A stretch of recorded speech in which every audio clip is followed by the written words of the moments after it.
Nah sekarang ini yang ada di medsos orang-orang yang bukan orang pesantren banyak yang ngomong-ngomong tasawuf, banyak yang ngomong-ngomong thariqah. Muncul fenomena Ustadz Raji Hasin yang tasawufnya ngacak, itu nggak sesuai dengan ajaran tasawuf pesantren itu. Ada Ismur Ruh segala macam, ada Qutbul Gawas Imam Mahdi, itu tasawuf yang tidak sesuai dengan tasawuf Nahdlatul Ulama. Yang tahu nama kita orang tua kita bukan? Yang ngasih nama kita siapa Pak? Orang tua kita. Maka yang tahu nama ruhani Bapak itu bukan saya, tapi siapa yang tahu? Bapak Ruh. Tapi Bapak Ruh itu punya pewaris, bukan ulama yang bisa baca kitab ini. Ulama yang mewarisi kolbunya Nabi, plok semuanya dia warisi. Itulah nanti namanya Al-Imam Al-Mahdi. Kalau umur Bapak panjang bisa. Jika belum muncul Imam Al-Mahdi, maka wali yang disebut wali Ghaus, jika di ilmu fikih disebut mujtahid mutlak. Mujtahid mutlak dia tahu nih barang hukumnya apa, keluar namanya. Maka bagi ahli ruh, wali-wali yang disebut wali kutub itu mereka nggak ngerti. Yang ngerti wali namanya Ghaus. Jadi wali itu kan banyak Pak, ada stratanya. Ada 313 wali kutub, sejumlah dengan jumlah para rasul, sejumlah dengan jumlah ahli badar. Kutub poros, dia poros asma, poros sifat Allah. Wali-wali ini ada satu pemimpin yang jadi guru mereka, orang tua rohani mereka sekarang ini. Ini yang disebut Qutbul Ghaus. Dan itu cuma satu di dunia, dan pasti keturunan Rasulullah. Sayangnya mastur, tersembunyi, nggak boleh muncul Pak. Bapak pengen tahu nama ruhnya?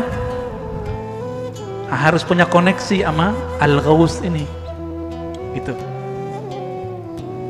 Kalau mau nanti satu saat kumpulkan namanya semua, nanti saya kirim ke beliau ya, biar dikasih namanya oleh beliau. Kapan ketemunya? Wallahu a'lam. Insya Allah ketemu. Insya Allah ketemu. Para perindu Rasulullah pasti bertemu beliau. Bapak kalau mau silakan, nanti kumpulkan namanya, nanti beliau kasih nama. Dikasih nama Pak, dengan nama itu Bapak nanti dipanggil oleh malaikat mungkar nakir ntar. Nama dari ayah rohani yang disimpan oleh kalbu beliau. Kira-kira begitu. Nah ini apa namanya pandangan saya sementara Kang Mas Yusuf ya. Jadi ini fenomena thariqah juga ini Yai Ubed ini ya, fenomena tasawuf hari-hari ini di medsos ini memang tasawuf itu kan hal-hal pribadi kita dengan Allah.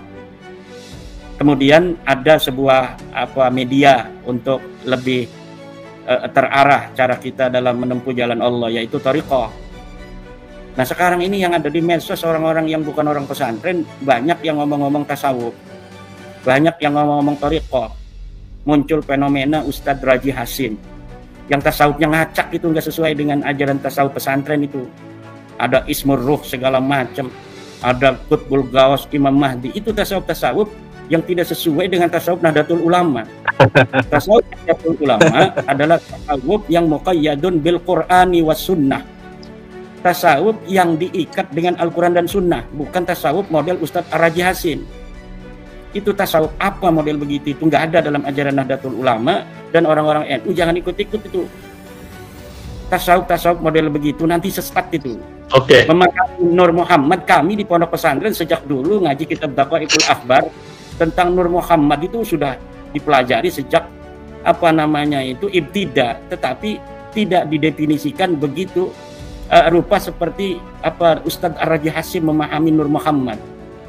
Ada Ismur Ruh, ada orang punya Ismur Ruh segala macam, itu sesuatu yang jauh menyimpang dari ajaran-ajaran tasawuf seperti yang diajarkan Imam Al-Ghazali dan Junaid Al-Baghdadi. Maka Syekh Hasyim Asy'ari itu sangat selektif di dalam masalah thariqah, di dalam masalah tasawuf. Agar apa? Agar tidak bisa masuk orang-orang halu semacam itu tuh, semacam Ustadz Ar-Raji halu. Dia dokter tapi halu dalam tasawuf, sehingga nanti bisa menyesatkan umat. Lama-lama umat itu yang tidak mengerti, yang tidak mempunyai basic pondok pesantren, itu akan memahami tasawuf itu seperti ini. Padahal tasawuf itu kalau di pondok itu yang orang suka sholat jamaah, orang yang suka qabliyah ba'diyah, orang yang baca Quran banyak, orang yang hatinya tertata, orang yang mengedepankan zuhud, wara, adab dan lain sebagainya. Bukan tasawuf model yang sekarang diajarkan di medsos, yang diajarkan di YouTube itu. Tasawuf yang coba kita lihat itu, kiai-kiai kita jarang bicara tasawuf di media sosial itu. Di pesantren saja Abu Yadim Yati itu orang yang kurang tasawuf seperti apa. Beliau puasa setiap hari seumur hidup, anaknya juga Buya Muhtadi puasa seumur hidup, tidak pernah tinggal sholat jamaah. Ngajinya itu ngaji kitab-kitab balaghah, Uqudul Juman, tafsir, fikih. Nah seperti itu, ngaji kitab tasawufnya jarang, tapi tasawuf itu diamalkan, bukan dibicarakan. Hari ini banyak orang bicara tasawuf, tapi hanya di kata-kata. Tasawuf itu diamalkan, bukan dibicarakan. Nah sekarang tasawuf dibicarakan, tasawuf falsafah, kemudian bercampur dengan tasawuf murni.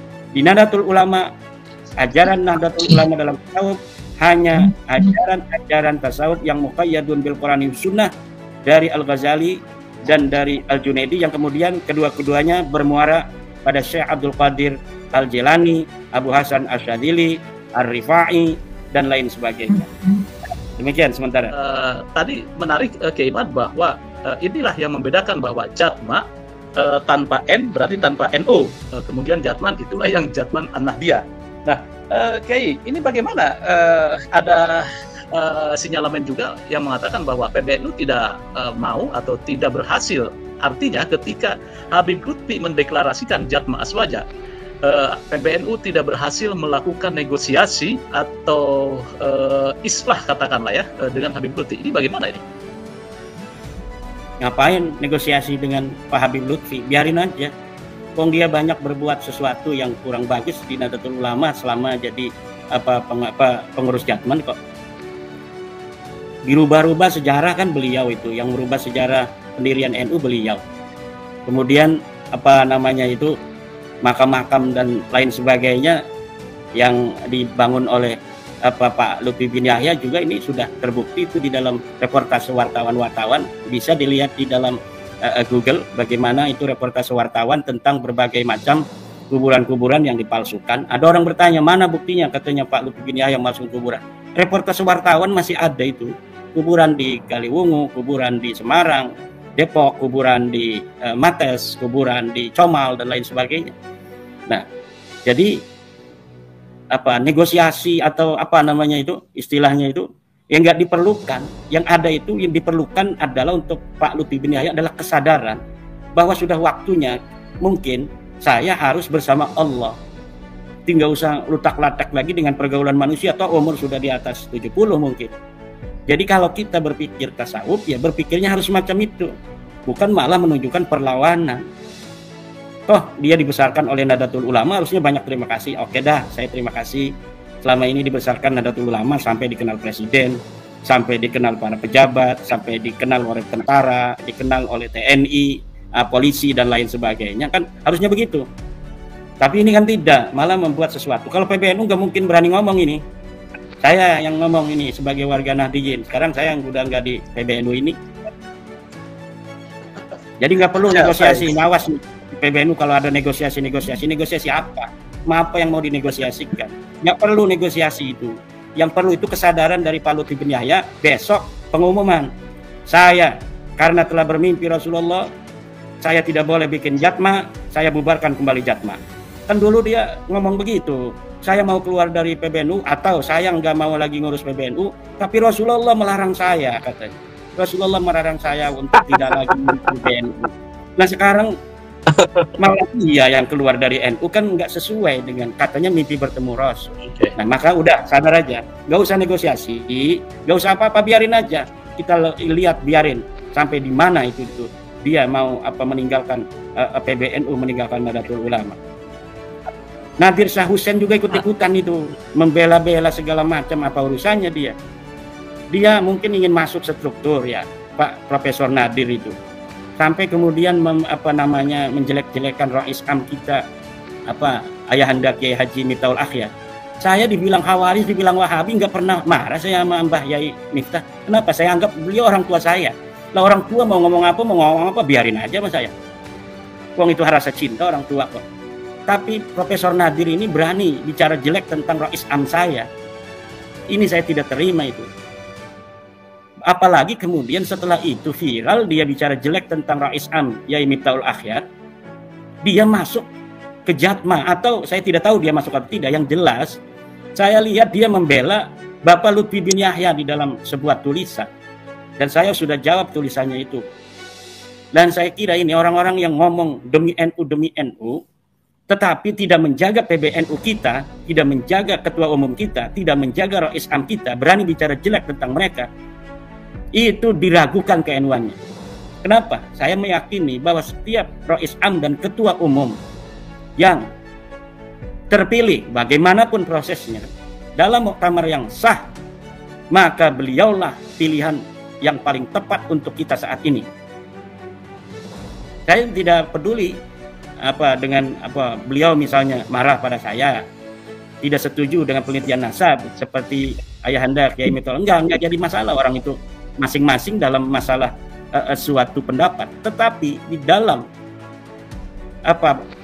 kedudukan beliau hari ini sebagai Rais Am, walaupun beliau tidak mengatasnamakan Rais Am di dalam mengkritisi saya, tetapi kemuliaan dan kehormatan Kiai Haji Miftahul Akhyar itu saya pegang teguh.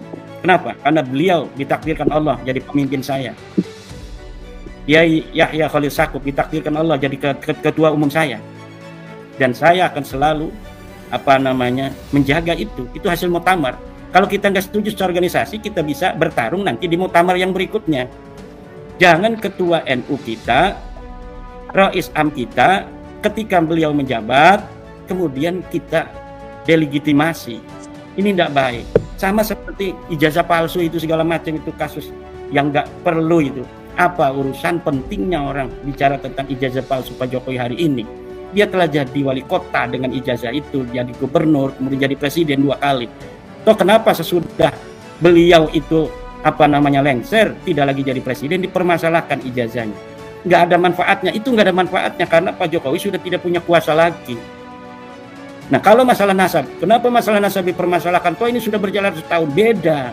Masalah nasab kalau tidak dibuka, maka akan banyak korban di tengah-tengah masyarakat warga Nahdlatul Ulama. Seperti itu.